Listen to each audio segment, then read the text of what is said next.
you want to move on to your next loan. Keep paying the minimum amount of payment that you were paying for your credit card. Let's say your next one was a car. Keep paying that minimum amount and add it to the minimum amount of your car.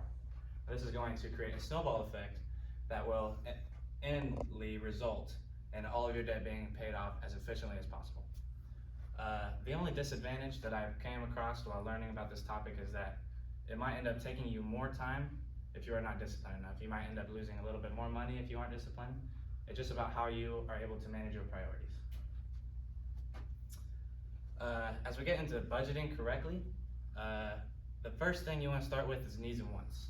Because if you don't know your needs and wants, you're not going to be able to form a correct budget, an accurate budget, right? So what are needs and wants, you might ask? A need, I would say, is something physical, like food, water, shelter. Everybody needs shelter, right? Also along with safety and security. When you get home after a long 8-hour shift, you don't want to get home and not feel safe, that's a need. What I like to call the gray area is when your want also becomes a need, because we need happiness in our life, I would say, and nobody wants to be sad, so we get wants that provide to that happiness. Like, let's say you want to go out and buy a new pair of clothes because it's been a while. You need clothes. That's a want, technically, but you need it to maintain your happiness. How does this help with budgeting? A couple techniques that I like to use, one being the envelope technique, and another being the zero-based budget. The first one, the envelope technique, is you take a lot of envelopes, however many you need, and you label them. Like gas, fund money, car, house, whatever. It's quite basic, yes, but it keeps you disciplined, it keeps your money in that account. And then you're able to really balance your needs and wants. Let's say you had an emergency, you had a flat tire for the morning. You have enough money put away in that envelope because you didn't spend it all on unnecessary things that you didn't need. So the advantages of this is it keeps you disciplined. Your needs and wants are easy to control. A couple disadvantages is it makes your money hard to use, and sometimes you may not feel that you are using your money as efficiently as you want to be. The zero-based budget is what I use now, and I learned this one through Dave Ramsey. Dave Ramsey is an expert in the financial field, I would say. His net worth of $200 million to this day. And he actually went through a financial crisis before he was able to prosper and succeed in his life. He created this effect called the zero-based budget. Now this requires a check-ins and a savings. And the point of it is at the beginning of the month, you'll have all your money in your checkings, and then you'll plan it all out through a whole system. And there's an app for it. You'll plan it out through a whole system. And the goal of it at the end of the month is to where you have zero in your checking and you've efficiently used your money and put enough in your savings. Now I really like this way of budgeting because it uses your money to how it works best for you.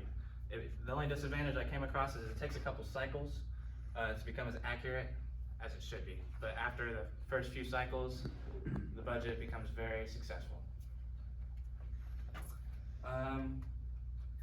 One more thing I want to stress on is when you're dealing with anything in life, whether it's financial, you have a task to complete at work, or you whether it's marriage or household things you need to work out, always set a goal for yourself. Always set a goal. If you do not have an objective to work towards, you're going to start feeling like you need to do more. If you have a goal with anything in life, it's going to help you push that extra step. It's going to help you get one foot in the door versus whatever you're dealing with. And that concludes my speech. Does anyone have any questions about anything I talked about? You guys fire away. With the zero-based account or the zero-based strategy, you said you had at the end of the month you have zero money in your checking. In your checking, yes. But you will plan. Sorry, finish. Well, in all of it in the savings, right? So Not necessarily. what? I guess maybe some more detail on that. Like at the end of the month, zero in the checking. Like how are you using that money? I mean, some people are gonna freak out with zero in their checking account. What are they using? Where's all that money going? So at the start of the month, when you first start to create the budget, there will be a bunch of topics that you decide how much money needs to go in it. It's much like the envelope system, where you'll have gas and then you'll decide how much money you need to put in there. And then you'll have a house and you'll decide how much money you need to put in there.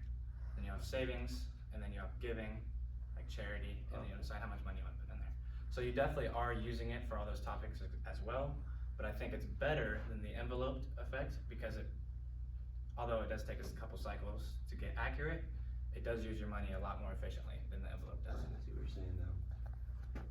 I see what you're saying, so I mean, if you end up with 0, you did well, if you end up with $10 left, you did even better, right? Correct, but the point is to use all of your money, so you know where it's all going. Another advantage I forgot to talk about is it gives you a receipt of where all your money went for the month. So you're able to go back and look at what are you spending your money on, where can I put the $50 of clothes that I spent on, where can I use that better, you know? Or let's say I got gas 4 times, where can I use that differently, you know? It gives you an option to where you can place your money in different areas. Doesn't paying the minimum payment on credit cards take longer to pay it off though? That was a disadvantage that I mentioned, yes, and I The didn't say you had to pay the minimum, but definitely to start, when you're going to work it into your budget, it's a good place to start, because if you accidentally pay too much and you left yourself with not enough money to tend to your priorities, that's going to be a problem as well. Any other questions? With extra money, you try to pay off the smallest loan first, right? Yes, sir. Okay. Yes, sir. So you don't apply any to the principal? So No. like I pay the minimum and then I pay my bills, and I get everything caught up for the month, and if I have extra, you're saying just to put that in the savings, or you're saying, At least for the first few cycles of your budget, because the point is you don't want to leave yourself with not enough money to be able to manage your priorities, right? right,